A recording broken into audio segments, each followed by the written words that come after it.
Hey team, Coach Alexa here. So I wanted to talk a little bit about how you might building up your walking. And it's not a million miles apart from how you might think about building up your running. You want to be thinking about building things up gradually, not suddenly going crazy with a whole day out of walking. Building that total distance, the number of walks per week, the total amount of distance per week, the distance of the longest walk, all of that sort of stuff. Having recovery weeks every few weeks where the amount of walking that you do drops back a little bit. The thing to say though is that in comparison to running, walking is still an impact sport, but it's a lower impact sport than running is. Running is a pretty high impact sport, walking less so. So we can ramp things up a little bit more quickly, obviously depending on our fitness background, any health conditions, issues, anything like that.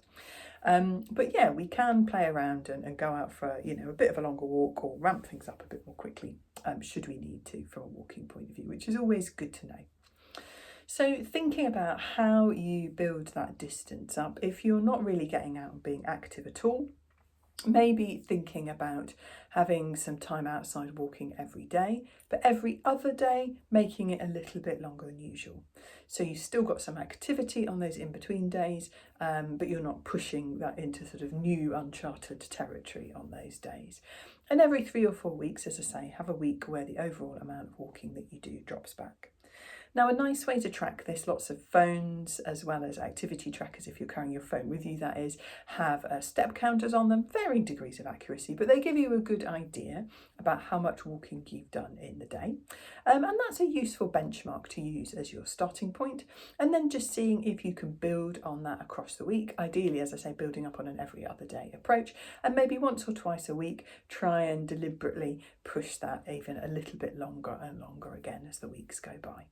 Really lovely way of doing it, and you can see the results on those activity trackers on our phones or apps. How you're building up that distance, but also just making a bit of a note or taking photos of where you've been on lovely walks, or inviting friends along to join you and connect, or walking to a destination. I quite like picking a shop that's a bit further away that I need to go to, and walking there instead of cycling or driving. Picking a nice cafe to go to can be a really lovely reward. Picking a route that is really new to you, that takes in, a nice view or a river or something like that. So focus on making it fun as well. Hope that's useful. Happy walking.